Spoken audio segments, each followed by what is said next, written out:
Metodología de la investigación. Habíamos señalado que metodología de la investigación era una disciplina que aúna, que conjunta, que junta los procesos y técnicas que deben llevarse a cabo para realizar un estudio. Un estudio del tema que uno elija. Para presentar un proyecto realizado con esta metodología es necesario un plan.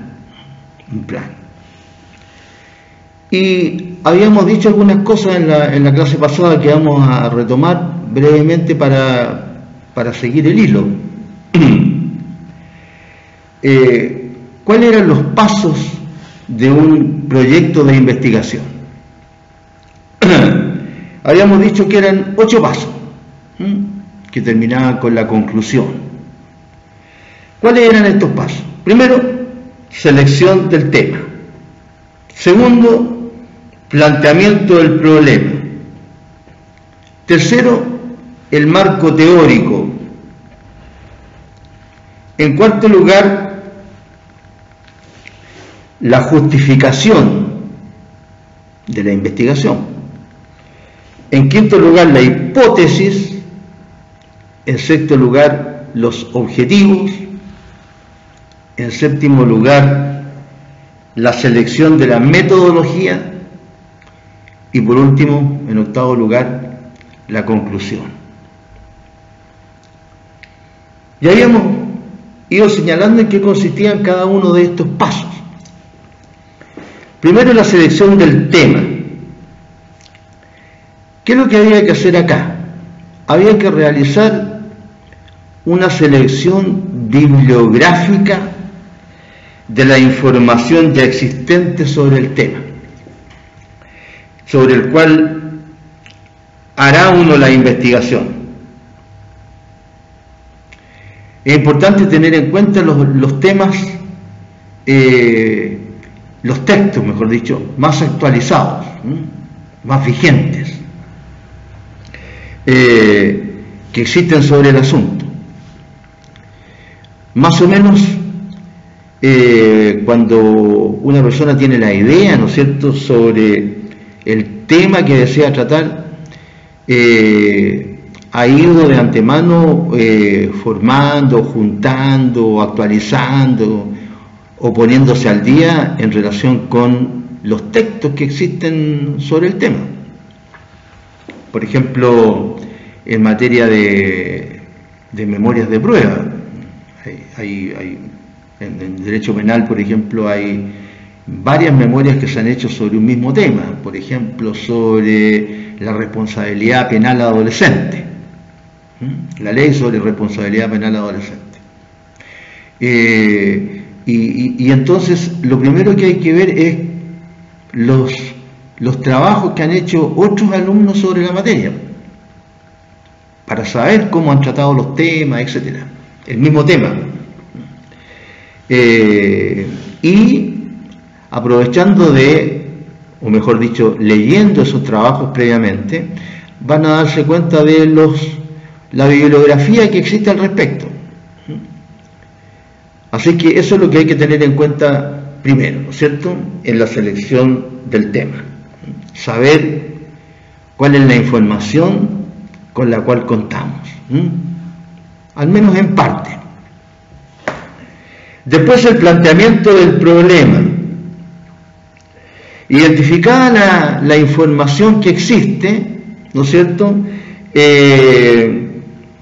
se plantea el problema de resolver el estudio usando un sistema interrogativo.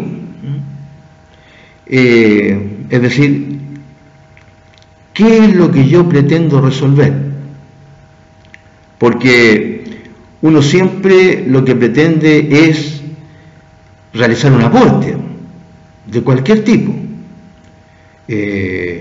Por ejemplo, en el caso de uno de los manuales más importantes que hay en derecho penal, que es el manual de Eduardo Novoa Monreal, en las palabras previas que justifican su trabajo, que es uno de los más requeridos por los abogados, por los estudiosos del derecho penal, etc., en la obra, en estos 2 tomos de Eduardo Novoa, él justifica su trabajo y tiene, como se llama, un afán bastante módico, si pudiéramos decir, mínimo. Él dice que lo que pretende es ordenar mucha de la información existente sobre esta rama del derecho. Y resulta que su manual es uno de los más leídos por toda la gente que ha estudiado el derecho, en el ramo de derecho penal. Pero, según lo que dice él, lo que pretendía era solamente ordenar. Y terminó no solamente haciendo eso, pues, terminó resolviendo un montón de problemas sobre diversas instituciones, tanto de la teoría del delito, básicamente, y algunos sobre la parte especial también. En tercer lugar está el marco teórico. Acá en el marco teórico se colocan todas las teorías y todos los antecedentes que existan sobre el tema que uno ha elegido a tratar. Todas las teorías y antecedentes de información que existan.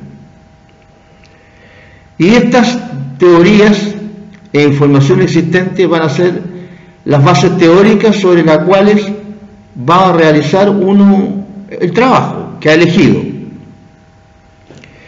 Así como también van a servir para justificar, ¿no es cierto?, la información que se posee. Después, el otro paso, ¿no es cierto?, es la justificación. Teniendo en cuenta el marco teórico, el estudio tiene que ser justificado. Y es aquí donde se plantea el porqué del estudio, su relevancia, por qué es importante el estudio. Normalmente se llega a señalar la importancia del estudio a través de las conclusiones del estudio. A través de la resolución de problemas o el intento de resolución de problemas, en el caso nuestro de problemas jurídicos, ¿no es cierto? Es crucial plantear interrogantes que valíen los beneficios de la investigación, que valíen los beneficios y en qué se contribuye, Respecto a este tema que yo les señalaba, que los alumnos eligen en derecho penal, lo han elegido varias veces, de la ley sobre responsabilidad penal adolescente, habría, por ejemplo, que justificar el estudio viendo qué importancia ha tenido, por ejemplo, para la reinserción de los jóvenes de los adolescentes, ¿no es cierto?, que han cometido delitos en la sociedad.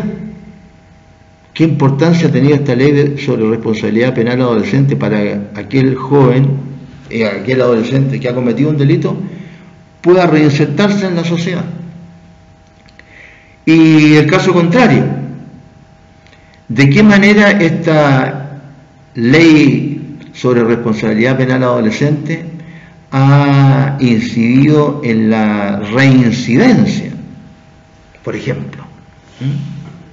Es decir, esta ley, por ejemplo, ha servido para que se reinserte en la sociedad el joven luego de ¿cómo se llama?, de cumplir la sanción que le impone esta ley.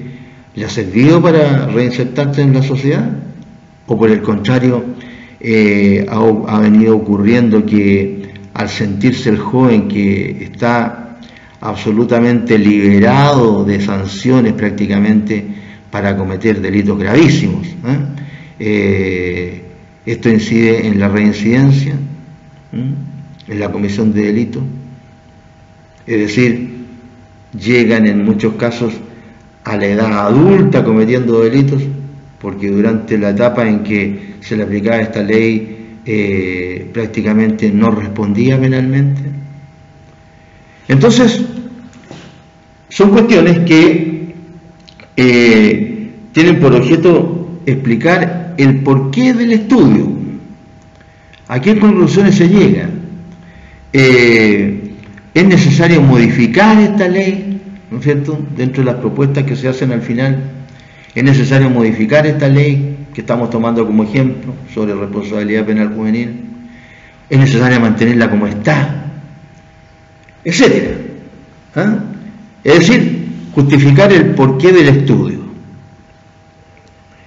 Luego, la hipótesis. Se debe plantear y enunciar de forma concreta la posible resolución del problema. Plantear de forma concreta qué fue lo que inspiró el tema.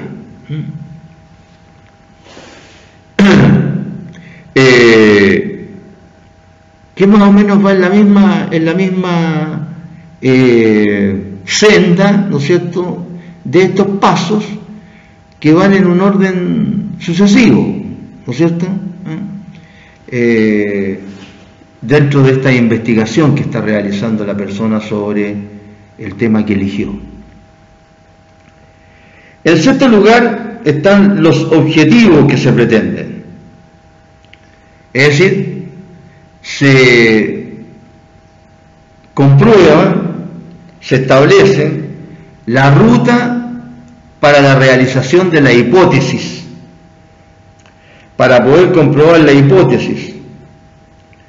Los objetivos para poder comprobar la hipótesis deben ser claros, y deben buscar resolver el estudio que se ha planteado. Entonces, es importante, ¿no es cierto?, a través de la investigación, ir teniendo clara la ruta que uno persigue, que uno pretende ir siguiendo, este camino. Porque muchas veces pasa que uno, cuando tiene como se llama, interés en investigar algo, durante el camino, ¿no es cierto?, puede que la ruta que se eligió a lo mejor no se vaya cumpliendo, vaya variando la ruta, se empiece a dar vueltas sobre aspectos que le impiden avanzar en esa ruta, y entonces el trabajo se puede tornar prácticamente interminable, no se avanza, no solamente porque no se resuelvan los problemas, sino que porque se va abarcando diferentes aspectos de la idea original que se van considerando todos de la misma importancia, y entonces se va perdiendo un poco el sentido de término de la investigación. Se quiere investigar todo, entonces se va abarcando diferentes aspectos del problema, de la misma manera, reitero, que el problema principal. Y eso muchas veces es nefasto, porque no se termina el trabajo. Hay que tener clara esa ruta. En séptimo lugar, la selección de la metodología. Es decir, se eligen las técnicas para realizar la investigación y recopilar los datos pertinentes. Pueden utilizarse diferentes formas, ¿no es cierto?, para recopilar la información, sobre todo en esta disciplina como es el derecho, que nosotros hablamos de conceptos. hablamos de normas, hablamos de justicia, hablamos de equidad, del buen padre de familia, etc. Entonces nosotros tenemos que resolver ideas que influyen en el comportamiento, ideas que influyen en el comportamiento social, no solamente individual, sino que social. Y a veces es complicado esto, porque se trata solamente de resolver imágenes, si ustedes quieren, no cuestiones tangibles, percibibles por los 5 sentidos, ¿no? Como puede ser la disciplina que constituye la medicina. En la medicina, el objeto de la medicina es el estudio del cuerpo humano, un objeto, ¿no es cierto?, bien concreto, si se lo digo objeto como una forma de señalarlo, bien concreto. ¿Por qué? Porque resulta que el cuerpo humano se puede apreciar por cada uno de los 5 sentidos que tenemos: vista, oído, tacto, gusto. Entonces es más fácil desde ese punto de vista, es más fácil el estudio,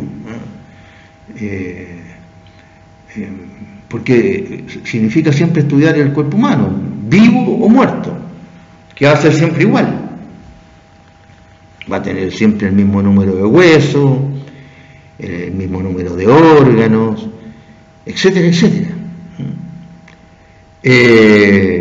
A diferencia del estudio del derecho, que, como digo, se trata del estudio de conceptos, de ideas. Hay que imaginarse qué es lo que es la buena fe. Hay que imaginarse qué es lo que es el dolo, o la culpa, etc. Hay manifestaciones, a veces se entienden estas cosas a través de los ejemplos, pero no es lo mismo que, ¿no es cierto?, apreciar algo por los sentidos. Así es que deben elegirse las técnicas para realizar la investigación que sean atingentes al estudio que uno está realizando. Si uno estudia, por ejemplo, o hace un estudio sobre la realidad carcelaria en Chile, sobre el problema del hacinamiento, ¿qué será importante ahí? Será importante, ¿no es cierto?, hacer encuestas en el lugar, entrevistarse con las personas que están a cargo de ¿cómo se llama?, del establecimiento, obtener de ellos mismos, ¿cómo se llama?, respuestas, hacer entrevistas, digamos. Entonces, tiene que analizarse, ¿no es cierto?, las técnicas que uno va a elegir. Tiene que hacer cuestionarios, tiene que hacer un trabajo de campo, ir a ver cuál es la situación de los recluidos, en el caso que les estoy señalando. Y entonces uno tiene que no solamente planificar, no solamente diseñar, sino que tiene que seleccionar las técnicas que va a utilizar, todas las que sean conducentes al tema. Y el octavo paso de un proyecto de investigación es la conclusión, evidentemente. La conclusión es la resolución de la hipótesis expuesta, del problema expuesto, del problema que se quiere solucionar en el estudio, o mejor dicho, con el estudio, con la investigación. Se pueden presentar los hallazgos descubiertos por la investigación, así como también defender las conclusiones de la investigación, las conclusiones mismas, defenderlas.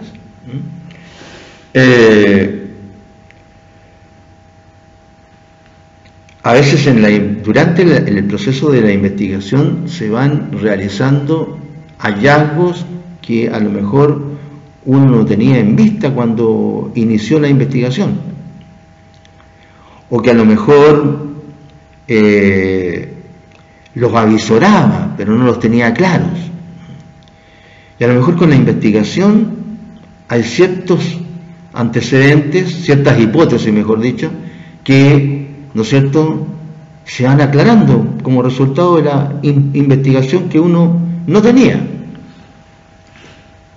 Y entonces, en la conclusión, se tiene que resolver la hipótesis investigativa. Estos son, ¿no es cierto?, los pasos dentro de un proyecto de investigación, en general. En relación con las recomendaciones que existen para estos procesos de investigación,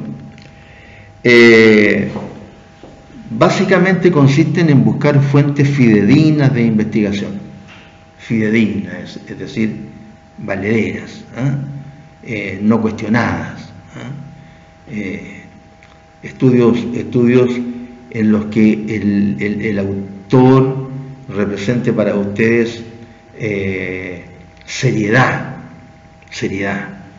que represente imparcialidad, sobre todo en los temas de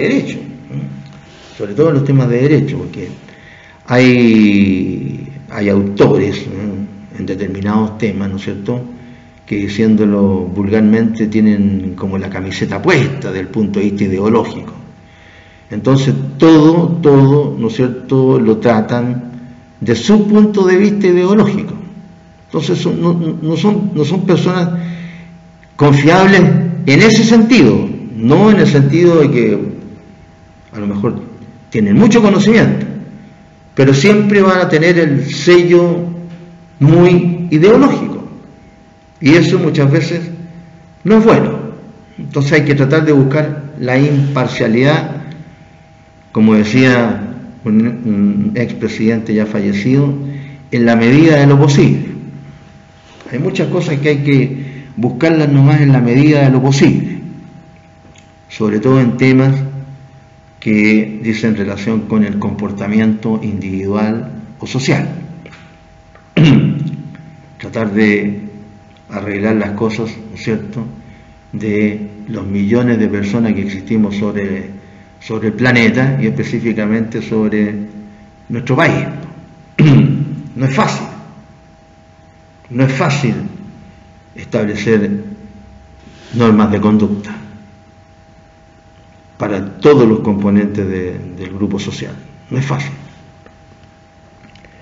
Entonces, se deben buscar fuentes fidedignas de información al realizar la revisión bibliográfica, en libros y ahora en Internet. En Internet existe mucha información,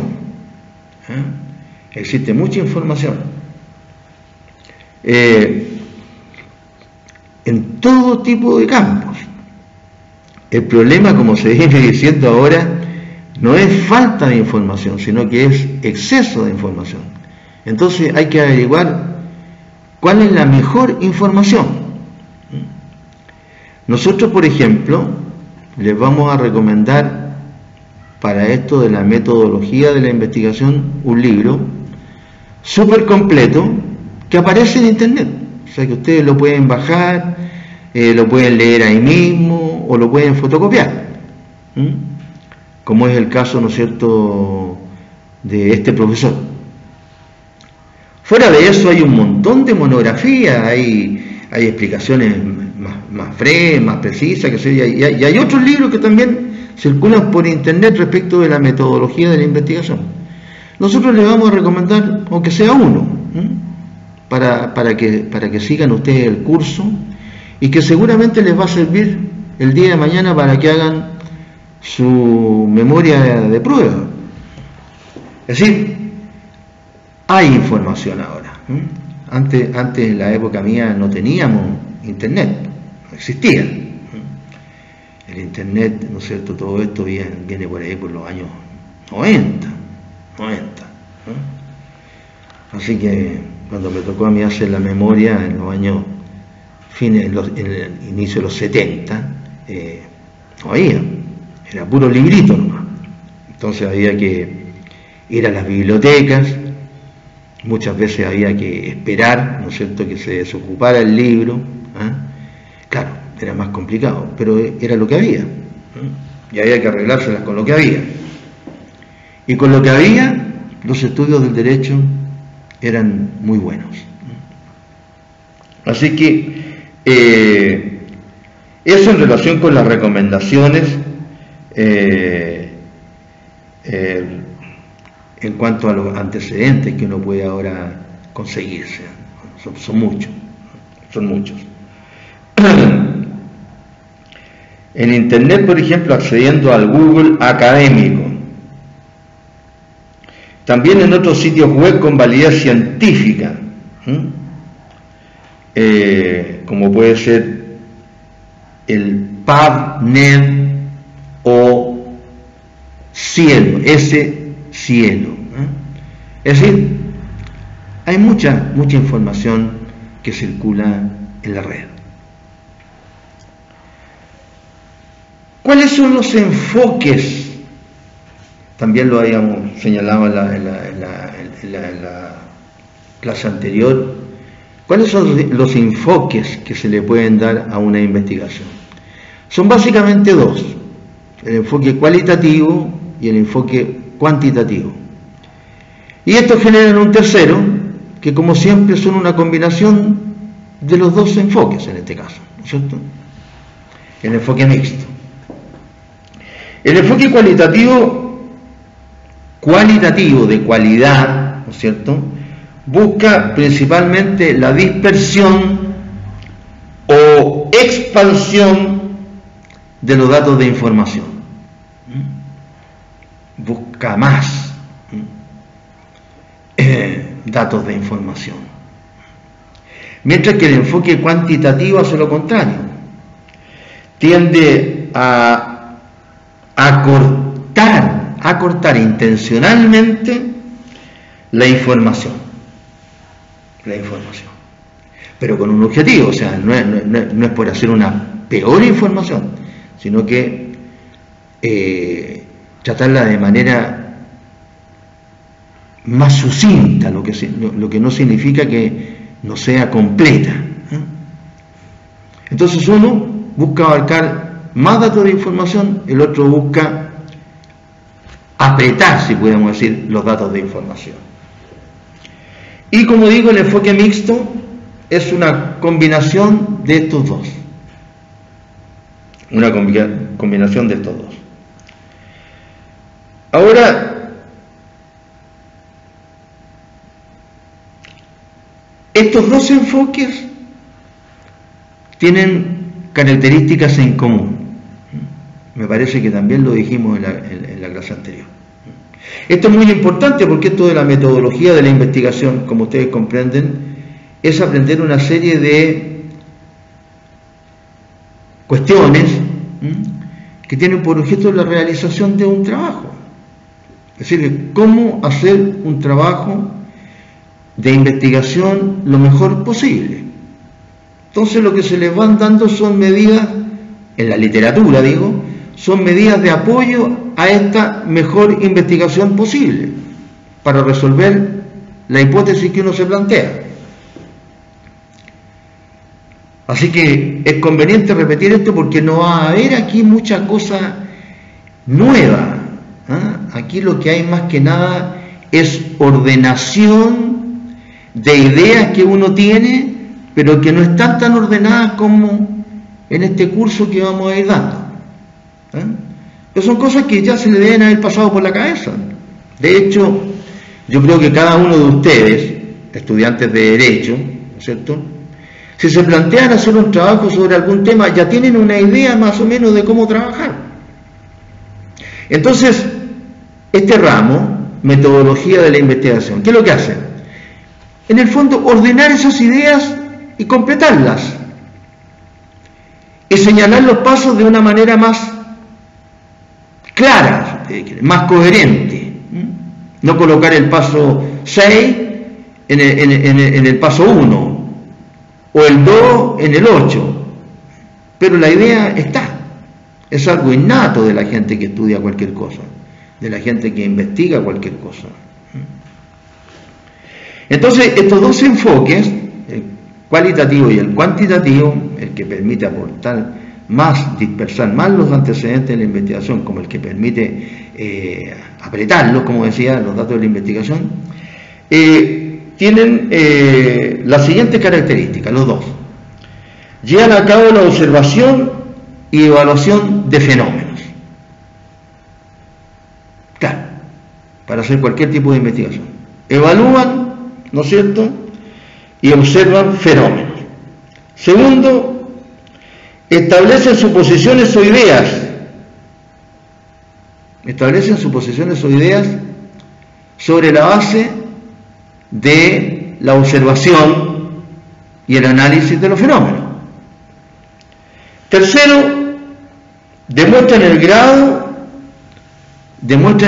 en que las suposiciones o ideas tienen fundamento. Cuarto, revisan tales suposiciones o ideas sobre la base de las pruebas o del análisis. Sobre la base de las pruebas o del análisis. Y quinto, proponen nuevas pruebas y evaluaciones para esclarecer, modificar y fundamentar las suposiciones e ideas, o incluso para generar otras. Básicamente, acá hay mucho de lo que es el pensamiento cartesiano. En su famosa obra del discurso del método. Fíjense ustedes, por ejemplo, que Descartes, en su discurso del método, dice lo siguiente. Esto de metodología de la investigación tiene mucho de esto que pensaba Descartes, aplicado específicamente a la metodología de la investigación. Descartes, en su discurso del método, quiere poner remedio a la situación de las ciencias proporcionándoles una metodología. Esto se estudia, ¿no es cierto?, en ética jurídica. Un fundamento firme, unos cimientos indiscutibles para cualquier mente racional. El método de Descartes será la duda, pero el objetivo de la duda de Descartes va a ser muy diferente de la duda escéptica, es decir, ese que duda y pregunta por preguntar nomás. No duda para resolver problemas, es decir, no duda para resolver la duda. Si el escéptico duda para permanecer en la duda, Descartes duda o fingirá dudar para alcanzar justamente lo contrario, la certeza. Es decir, lo que se está planteando, como hemos ido viendo acá, pues planteándose a través, ¿no es cierto?, de interrogantes, ¿no es cierto?, dudas, interrogantes. ¿Para qué? Para resolver los problemas, para llegar a la certeza. La ausencia de posible error, que es la certeza. El fundamento seguro, que es la certeza. Es esta duda metódica radical la que le llevará a Descartes al establecimiento de un nuevo método simple y claro. Ya antes, siglos antes, ¿no es cierto?, en la época de los griegos. Descartes estamos hablando ya hace poco tiempo, ¿no es cierto? En la época de los griegos ya Sócrates había utilizado un método, ¿no es cierto?, que él denominó la mayéutica, que consistía en hacer preguntas para ir resolviendo problemas a través de la conversación. Y las preguntas se iban haciendo cada vez más difíciles, porque evidentemente cada vez los problemas se iban tornando más difíciles. Cuando se va avanzando, ¿no es cierto?, en un razonamiento, el razonamiento cada vez va encontrando preguntas más complejas. Entonces ya Platón hablaba de esta mayéutica, es decir, de este método interrogativo, es decir, a través de preguntas, ¿no es cierto?, se pretendía, ¿no es cierto?, solucionar dudas a través de ese método. Y Descartes utiliza un método parecido. Y fíjense ustedes que el método de Descartes tiene mucho que ver con esto que vamos a estudiar nosotros a través del curso de metodología de la investigación. Porque la primera de las 4 reglas de su método está en íntima relación con la duda metódica de Descartes. ¿Cuál era esa? No admitir como verdadera cosa alguna sin conocer con evidencia que lo es. Es decir, sin estar cierto, sin estar seguro de que una cosa es verdadera. Mientras no esté seguro, no lo puedo admitir como cierto. Y las otras reglas que da Descartes van en ese camino. ¿Qué es lo que propone Descartes? Propone dividir los problemas en sus elementos primarios, los cuales se revelarán como verdaderos o falsos. Dividir los problemas en sus elementos primarios, es lo que él llama el análisis. Luego, reunir y organizar ordenadamente los conocimientos elementales así obtenidos para ir ascendiendo poco a poco por grados hasta el conocimiento de los compuestos, de los conocimientos compuestos. Es decir, aquí ya no hablamos del análisis, sino que aquí ya hablamos de una síntesis. Y la tercera regla, tendientes a no admitir cosa alguna como verdadera mientras no esté absolutamente seguro de que es cierto, enumerar y revisar todas las verdades conocidas para estar seguro de no omitir nada y comprobar si se relacionan las unas con las otras. Es decir, la enumeración y la prueba. La enumeración y la prueba.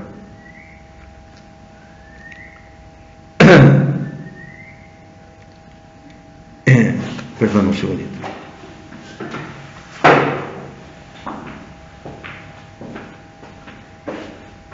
Ya esta manga de chuchas de su madre, ¿no? Estos jugones de mierda, ¿no? Atorrantes, culiados de mierda. Chuchas de su madre. Chuchas de su madre, ¿no? Bien, más o menos esto es lo que se va a estudiar, ¿no es cierto?, en esta metodología de la investigación. Estos pasos para investigar mejor de lo que uno podría hacerlo así de manera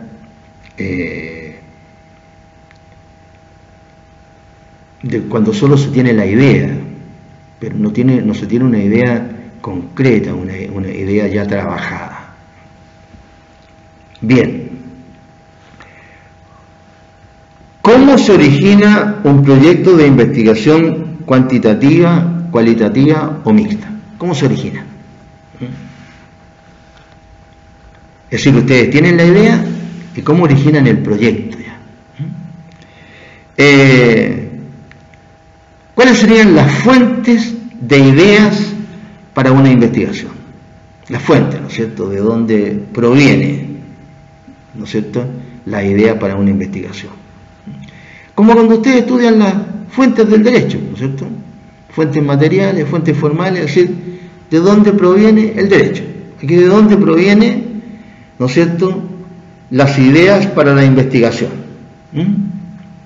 De dónde provienen los antecedentes que ustedes van a ir encontrando para ir realizando su investigación. Hay gran variedad de fuentes, lo primero que hay que decir, hay gran variedad de fuentes. Ejemplo, experiencias individuales, materiales escritos, piezas audiovisuales. Ahora la técnica ayuda mucho, hay ahora mucho más donde encontrar fuentes para la investigación. Programas de radio o televisión, información de internet, teorías, descubrimientos, producto de investigaciones, conversaciones personales, observaciones de hechos, creencias, intuiciones y presentimientos. Sí, hay muchas fuentes de investigación. Entonces acá, respecto a lo que decía al comienzo, de lo que se trata de esta metodología de la investigación es no quedarse solamente con la intuición que uno tiene de cuáles son los pasos que va a tener que seguir para realizar una investigación. Aquí hay un ordenamiento de esos pasos. Dentro de estas fuentes, por ejemplo, están variadas, están las experiencias individuales. Algo que le pasó a uno. Usted, por ejemplo, mientras estaban estudiando en la escuela,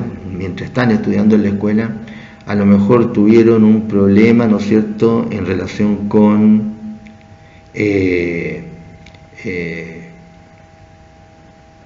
la actuación de un funcionario público para los efectos de obtener un beneficio, por ejemplo. Supónganse ustedes de alguien que no es chileno, pero que lleva viviendo en Chile y está estudiando acá en la escuela. Y una vez que cumplió con los requisitos, de permanencia, etcétera, fue hasta la gobernación o hasta la intendencia y hizo su petición para transformar su permanencia transitoria en definitiva, obtener los documentos correspondientes y luego obtener su nacionalización. Y resulta que hizo la petición y en el organismo correspondiente lo tramitaron, por ahí incluso le perdieron los antecedentes, etcétera, y no logra el objetivo que él incluso no solamente que quiere, sino que necesita a lo mejor. Eso es una experiencia personal, pues, de mal trabajo de los funcionarios públicos de un organismo público, que en este caso sería intendencia o gobernación, que es donde se reúnen los antecedentes para lograr, ¿no es cierto?, la nacionalización. Hay una experiencia personal. O el caso de una cosa tan común como puede ser un accidente de tránsito, en el que se dio envuelto un familiar y se dieron cuenta de las deficiencias de la investigación que realiza el Ministerio Público, por ejemplo. Y entonces a lo mejor ustedes creen que habría que modificar algunas de las normas relacionadas con el Ministerio Público. Experiencias personales, tantas que pueden ocurrir. Materiales escritos, bueno, temas que le gusten a ustedes. Siempre me estoy refiriendo al derecho, porque si van a investigar en relación con esta carrera va a tener que ser algo de derecho, ¿no es cierto? Temas que le llamen la atención a ustedes, temas que ustedes quieren solucionar por alguna cosa, por alguna razón, por alguna cuestión, que les parecen injustos, etcétera. gente que ha hecho algún trabajo sobre la legislación indígena, pues la cantidad de indígenas que tenemos nosotros acá en la región, que están en estas regiones antes que nosotros, y que habiendo estudiado en el ramo correspondiente la legislación indígena, le ha parecido que no cumple con todas las expectativas que serían necesarias según su criterio para poder proteger al indígena, por ejemplo. Es decir, tanto tema. Hay que tener ¿cómo se llama? La sensibilidad, la iniciativa para tratarlo. Pero temas hay innumerables.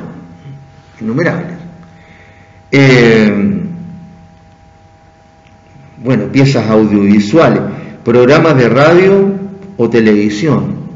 Muchas veces a raíz de un hecho que trata la radio o la televisión, sobre todo esta última, surge, ¿no es cierto?, una necesidad, a lo mejor, de poder investigar algún tema.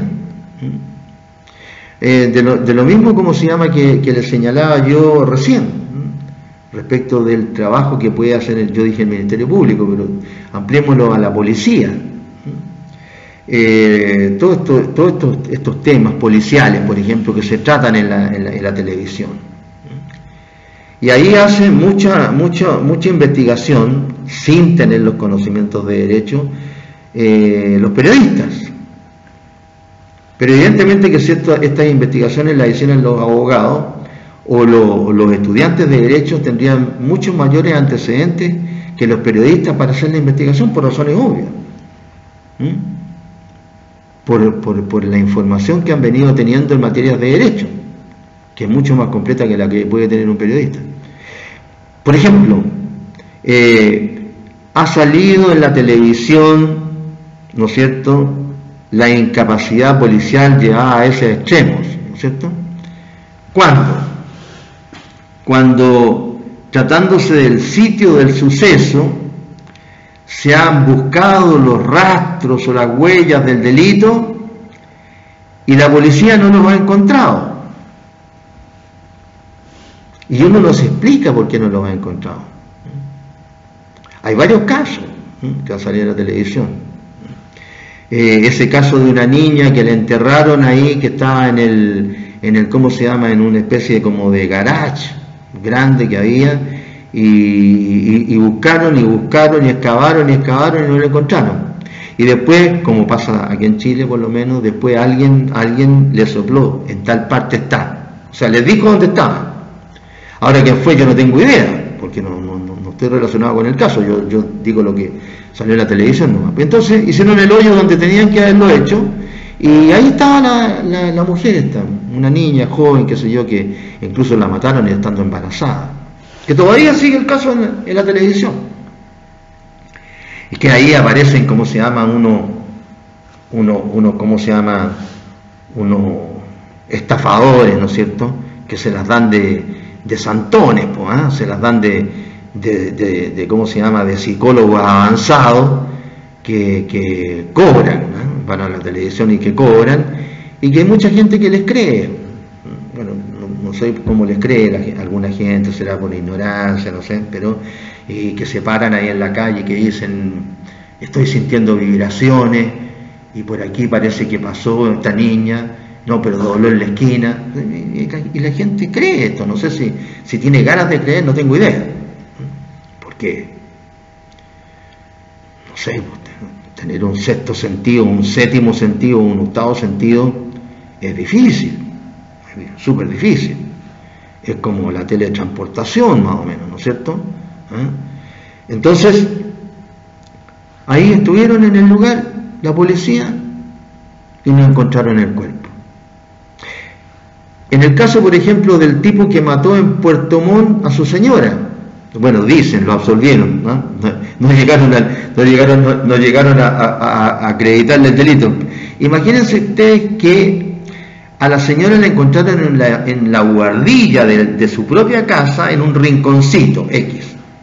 donde según la policía había buscado y no lo había encontrado.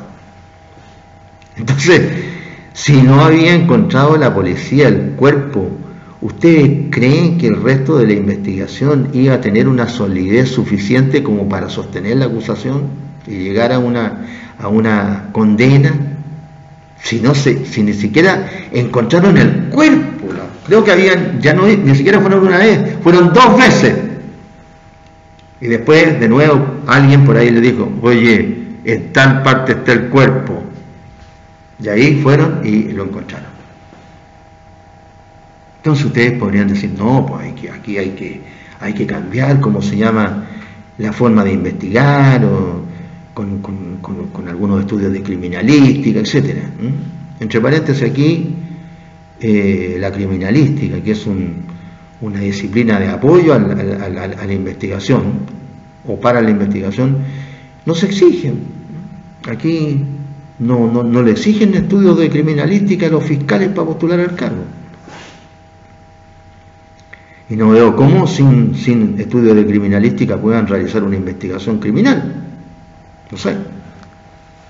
No basta con saberse una definición de criminalística para decir yo sé criminalística. Saber en qué consiste el sitio del suceso, cómo se debe resguardar el sitio del suceso, saber las técnicas respecto de los procesos de putrefacción del cadáver, respecto de las huellas dactilares, respecto de la cuestión fotogramétrica, balística, etcétera. No, nada de eso. Cuando es lo más importante. Después la norma, aplicar la norma, fue robo con violencia o robo con fuerza. Es una aplicación de la norma. Pero la investigación tiene que ver con hechos perceptibles por los sentidos. Entonces ahí tenemos el caso, ¿no es cierto?, de la señora que tampoco encontraron.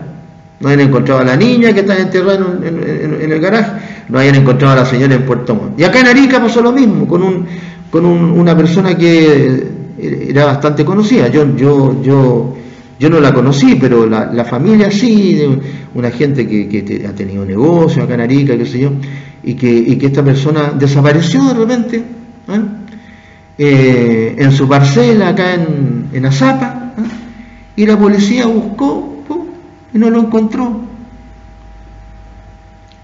Fue de nuevo, tampoco lo encontró. Y por ahí alguien otra vez les dijo, oye, en tal parte está. Siempre el dato, o sea, aquí las cosas que se encuentran es porque alguien les da el soplo. Chao. Así es. Y entonces la tercera vez lo encontraron, ni siquiera estaba en un hoyo, enterrado. Estaba en un sitio de la parcela, detrás de unos matorrales, qué sé yo. Entonces uno se pregunta, bueno, ¿quién es el encargado? ¿Quién responde? ¿Quién responde? Entonces, digo, hay temas que son interesantes, y que habría que legislar de repente respecto de las responsabilidades. ¿Quién responde por una investigación mal hecha? Que a veces ya ni siquiera se piensa que es una investigación mal hecha por imprudencia o por negligencia, sino que ya da para pensar mal.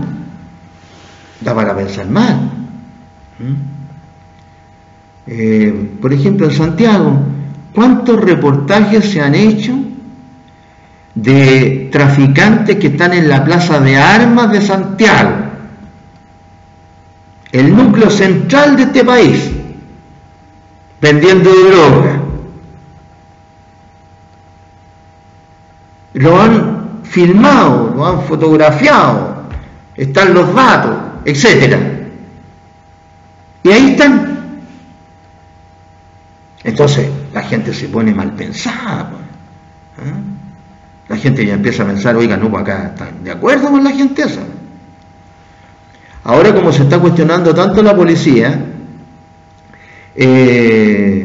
porque el narcotráfico ya, lo que están hace años le están diciendo a las autoridades de diferentes gobiernos, Hace años le están diciendo, oiga, ojo, que aquí vamos a empezar a estar como Perú, como Bolivia y después como Colombia. Años. Bueno, ya casi estamos. Si es que no estamos ya completamente. Porque cuando celebran, ¿no es cierto?, con juegos artificiales, ¿cómo se llama? Las muertes, las muertes de alguien, y disparan al aire y no pasa nada, no hay detenido ni nada, quiere decir que, por utilizar una expresión, estamos mal, estamos mal, ¿o no? ¿A nadie le interesa hacer eso? No, porque la delincuencia influye en todo. Cuando la delincuencia se desborda, influye en todo. Imagínense ustedes, por ejemplo, la cantidad de emprendedores que hay en este país. Es decir, no los grandes empresarios. Gente que ha empezado con muy poco, pero con mucho esfuerzo. Gente que ha conseguido préstamos básicos, algunos del Estado, para iniciar su emprendimiento, tanto en cuestiones urbanas, restaurantes, comida rápida, delivery, etcétera, como rurales, parcelitas, qué sé yo, que tienen un tipo de siembra, etcétera. Y les han robado todo, incluso ahora durante la pandemia. Ya no solamente estas personas, estos pobres compatriotas, no solamente tienen el problema de la pandemia, que tienen que estar cerrados, sino que cuando se están preparando para abrir se han dado cuenta que les han robado todo. Si una persona vende café, por ejemplo, café express, ya, y le roban la máquina del café express, ¿qué es lo que hacen? Le coartan ese aspecto de su negocio. Si le rompen el refrigerador o se lo roban, ¿qué es lo que pasa con ese emprendedor? Que además le robaron la máquina del café. Ya no lo dejan seguir trabajando. ¿Influye entonces la delincuencia en la economía? Influye. Al pequeñísimo agricultor, ya ni siquiera pequeño, pequeñísimo agricultor que tiene un pedacito de terreno, y ahí planta papas, por ejemplo, o qué sé yo, arvejas, porotos verdes, lo que sea. Y tiene un pocito con una bomba de agua y le roban la bomba de agua. ¿Qué es lo que pasa con su plantación? Sobre todo cuando estamos con escasez hídrica en casi todo el país. Hizo el esfuerzo, ¿no es cierto?, para comprarse una bombita de agua que no cuesta tan cara, pero para la persona que no tiene, cuesta. Pero el gran empresario no tiene problema, el gran empresario tiene hasta seguro. Le roban algo, va al seguro y el seguro le tiene que pagar y se compra la cuestión de nuevo. Le roban un refrigerador, un mostrador, qué sé yo, lo pone de nuevo. Pero ¿y el pequeño empresario? Entonces la pregunta es, ¿influye la delincuencia en la economía? Influye mucho.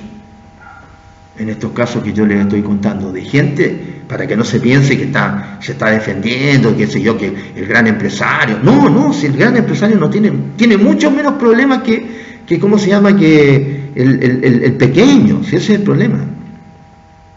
De hecho, con la pandemia, hay muchos grandes empresarios que han ganado más plata que antes. Salvo los supermercados que quemaron, que eso es delincuencia pura y dura, ¿no es cierto? Quemar cualquier cosa.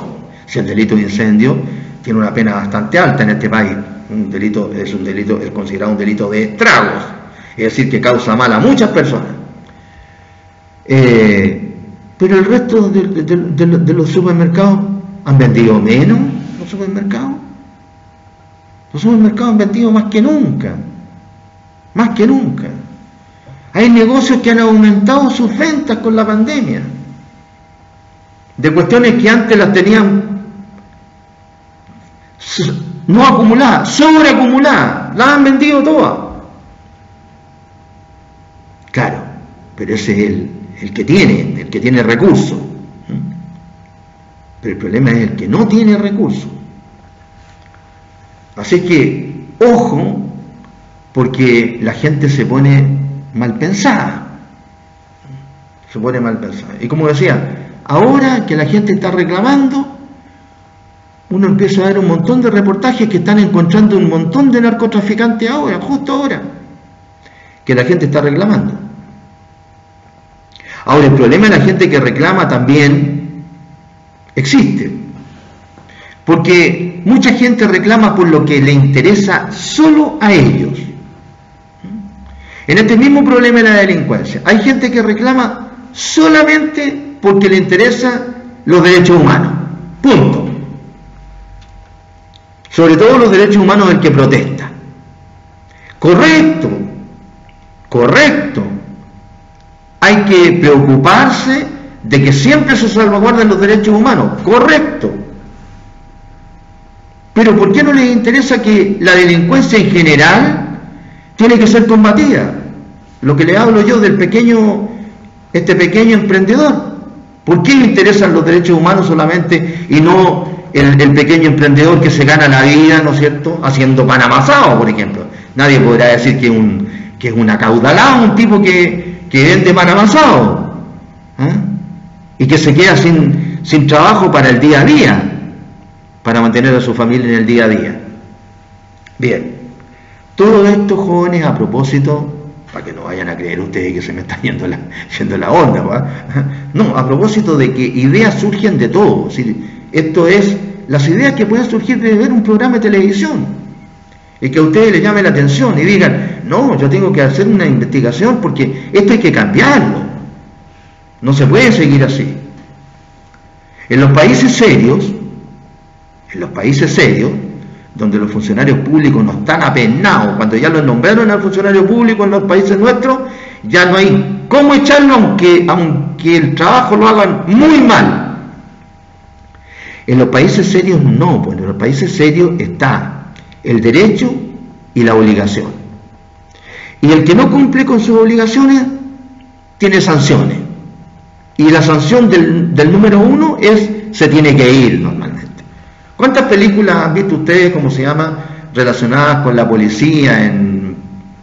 ¿Cuánta película hay? Que cuando hay corrupción o hay mal trabajo, etcétera, la policía, no solamente salen los policías corruptos, los que hacen mal su trabajo o no lo hacen, sale el número 1, el número 2 y el número 3 de los que mandan la policía en el sector que está involucrado en el problema. Eso es lo que se necesita, ¿no es cierto? Que la gente, el funcionario responda. Responda. Aquí lo más que pasa es que de repente echan a alguien nomás, chao, pero echan a ese nomás. No echan a la cadena que hay que echar. Sí, a lo mejor también si echaran a la cadena nos quedaríamos a lo mejor sin policía, en este caso. No tengo nada contra la policía, estoy tocando a la pasada un ejemplo que podemos trasladar de no, porque uno de los grandes problemas actuales es no solamente hacer mal su trabajo, estoy hablando del empleado público básicamente, hacer mal su trabajo, sino que ni siquiera hacer su trabajo. Hay muchos empleados públicos que creen que es una paleteada que uno le va a hacer a la comunidad. No es una paleteada. No es una paleteada. Así que los temas para una investigación, para solucionar problemas, los pueden encontrar en diferentes lugares, si pudiéramos decir.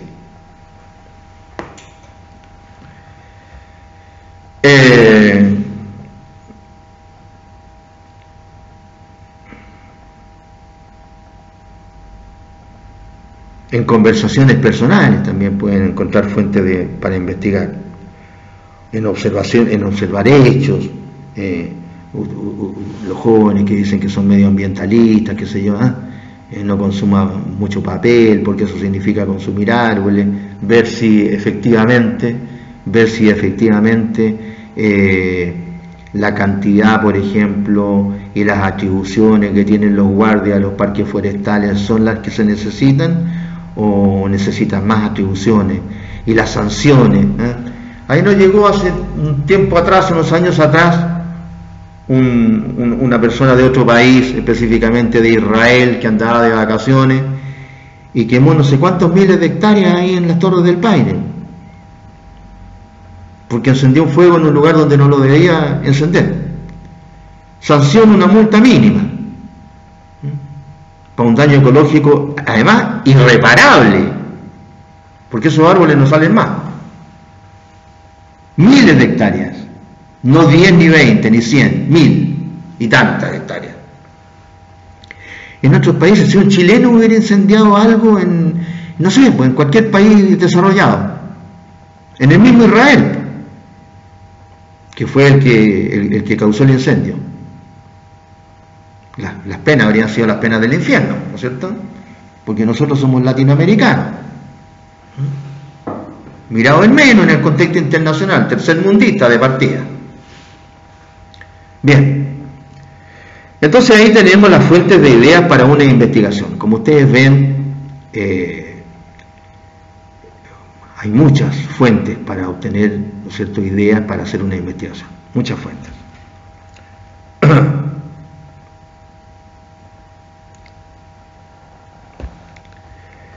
Ahora, ¿cómo surgen las ideas de investigación?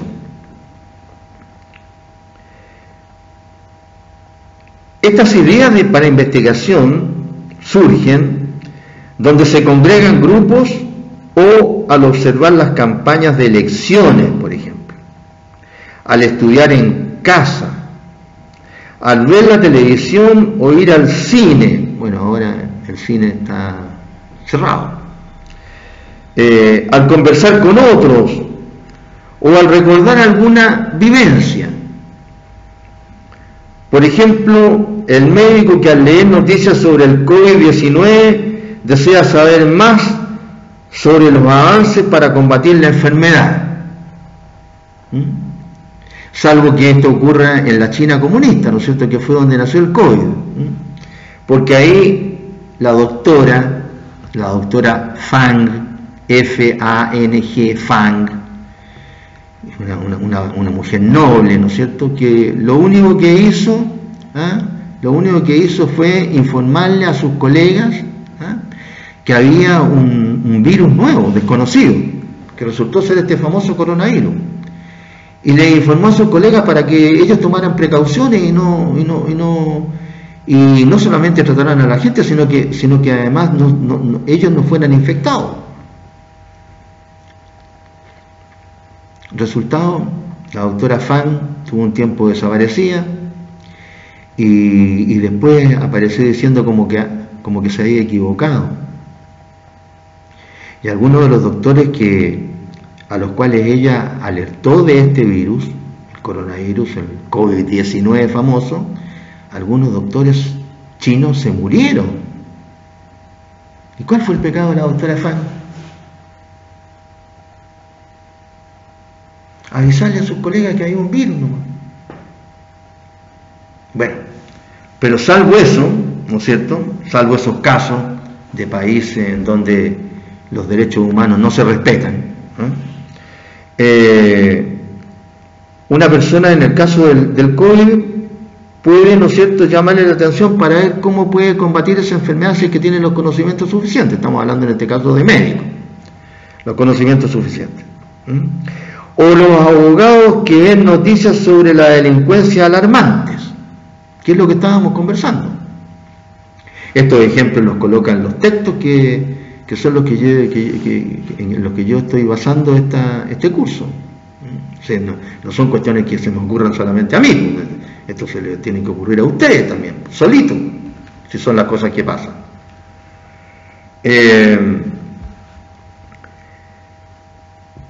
Entonces, abogados que ven noticias sobre la delincuencia alarmante, los narcos, los procesos judiciales, las reformas al Poder Judicial.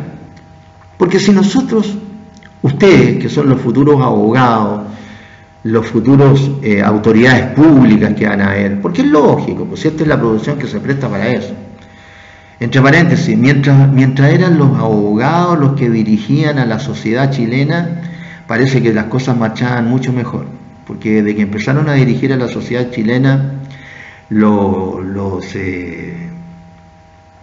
ingenieros comerciales, los economistas, los contadores públicos, parece que las cosas son menos solidarias, porque somos todos parte de encuestas, no somos Ronnie Ferreira Reyes o cada uno de ustedes, somos un número, el 354.200, así, parece.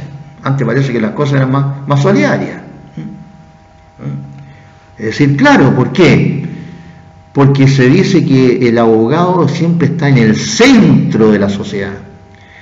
Un abogado puede en la mañana estar conversando con un delincuente en la cárcel y a lo mejor en la tarde tiene una audiencia con un senador, con un diputado, con el presidente de la República, con un ministro de Estado, y sabe manejarse, sabe conversar y tiene los antecedentes para hacerlo. Entonces tiene conciencia social, sabe lo que pasa. Ahora si es de una determinada ideología, ya es otro cuento, no es porque no sepa lo que pasa. Así es que también en esta materia, ¿no es cierto?, ¿quién, como decía, si no nosotros somos los que tenemos que preocuparnos de reformar las leyes? Las reformas al Poder Judicial. ¿Cuánto tiempo desde que yo era estudiante? Imagínense, desde que yo era estudiante que se está hablando de cambiar el sistema de nombramiento de los jueces. Y yo empecé a estudiar en los años 60 y estamos en el 2020 y todo sigue igual. Y cuando yo estaba estudiando se estaba hablando de esto, cómo encontrar un sistema mejor, para el nombramiento de los jueces, para la famosa carrera judicial, porque el sistema es malo. No hay ahí, ¿cómo se llama?, un tener en cuenta, ¿no es cierto?, los estudios que realice un juez para poder ser más sabio. Se está administrando justicia. Entonces no puede ser con el sistema de ahora. ¿Qué se toma en cuenta ahora? Antes, por último, se tomaba en cuenta los recursos de amparo que se habían acogido respecto de jueces que habían decretado mal una detención, o los recursos de queja, pero ahora ni siquiera, pero no ahora, hace años que ni siquiera eso se toma en cuenta. Los recursos de queja que se habían acogido en contra de un juez, las quejas ministeriales, ahora nada de eso. Entonces no, pues, ¿y quiénes son los indicados a proponer estos cambios? Los que tenemos estudios de derecho. Claro. Los procesos judiciales, lo mismo. Si hay una ley que no funciona, entonces hay que modificarla, hay que reformarla, hay que cambiarla, etcétera. ¿Y quiénes son los más indicados? Nosotros, hacer los estudios para eso. Por ejemplo, hay varias razones para haber cambiado el sistema procesal penal, del famoso sistema inquisitivo que se dice, el sistema antiguo en que la investigación la llevaba el juez, por este sistema de ahora. Por este sistema de ahora acusatorio, en virtud de los principios, que tiene como 80 principios. Pero resulta que ahora ya parece que las razones que se tuvieron en vista para dejar de lado el proceso antiguo, parece que esos vicios están viniendo de nuevo. Un ejemplo, hay varios, en esta oportunidad les voy a decir uno. Se decía que en el proceso antiguo los procesos se demoraban mucho, y ahora está pasando lo mismo, porque se intentó poner una traba para que los procesos fueran más rápidos. La primera traba es que hay que investigar solo lo que se puede investigar, y si no, archivo. Por eso que estamos llenos de archivos, archivos provisorios que después todos se transforman en definitivos. Por eso que de 1000 causas se investigan, no sé, creo que 30. Y de las 30, no sé, creo que una termina en condena. Todo archivo, ¿no es cierto? No, hay mucho trabajo, etcétera. Entonces archivo. ¿Por qué? Porque el principio es investigar solo lo que se puede investigar. Es decir, el delito flagrante. No hay delito flagrante, chao. Archivo al tiro. Aquí no hay investigación, aquí no hay Sherlock Holmes, no hay andar mirando las huellas, ni cómo se llama, ni investigando a la familia, ni nada. Entonces, la otra traba para ¿cómo se llama? Para que avanzara la investigación o no se investigara simplemente. La otra traba es que le pusieron plazo a la investigación. 2 años desde la formalización. ¿Qué es lo que se está haciendo hace tiempo? Se investiga sin formalizar. El caso, por ejemplo, de Carabineros, de la cúpula de Carabineros, de todas estas estafas que han salido en la televisión, algunas audiencias, qué sé yo, que hay generales, coroneles, capitanes, mayores que han sido de Carabineros.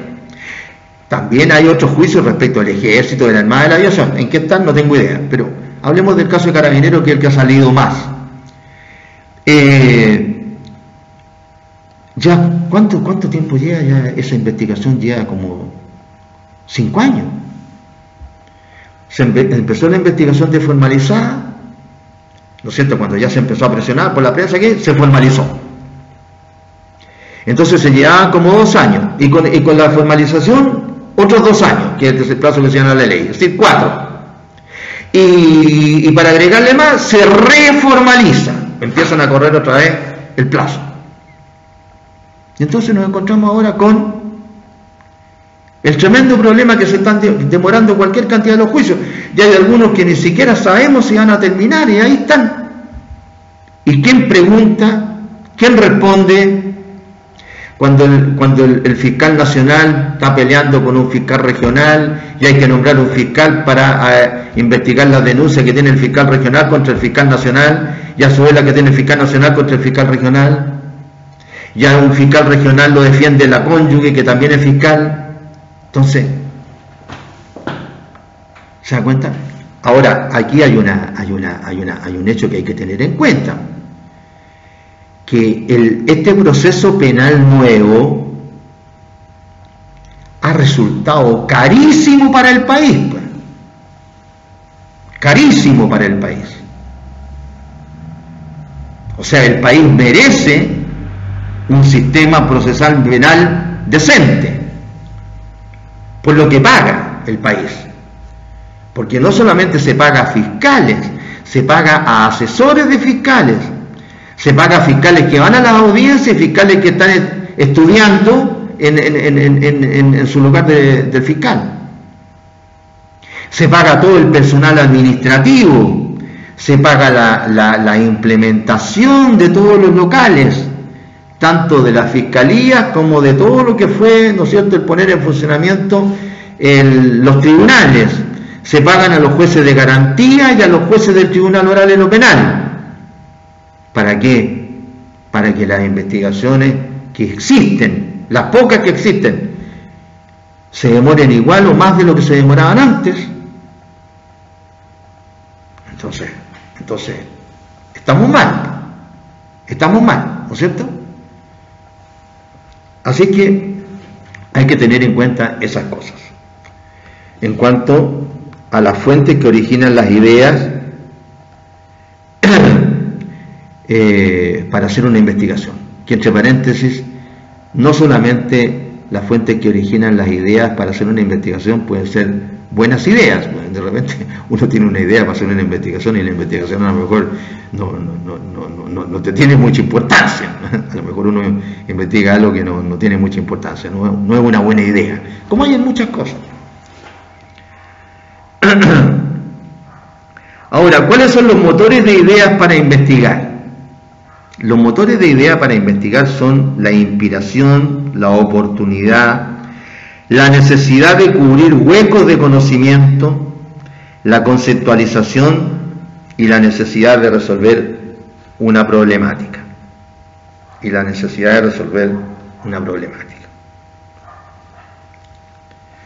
Vamos a empezar la próxima clase, mis queridos alumnos, explicando cada una de estas motores de ideas para investigar. Entonces, les sugiero que ustedes podrían ya ir pensando en una idea que les gustaría desarrollar, para que vayan recopilando antecedentes con tiempo, etcétera, y a lo mejor van a hacer un excelente trabajo el día de mañana, que a lo mejor hasta se lo publican, como saben ustedes, una editorial. ¿Por qué no? ¿Por qué no? Bien, nos encontramos en la clase que viene.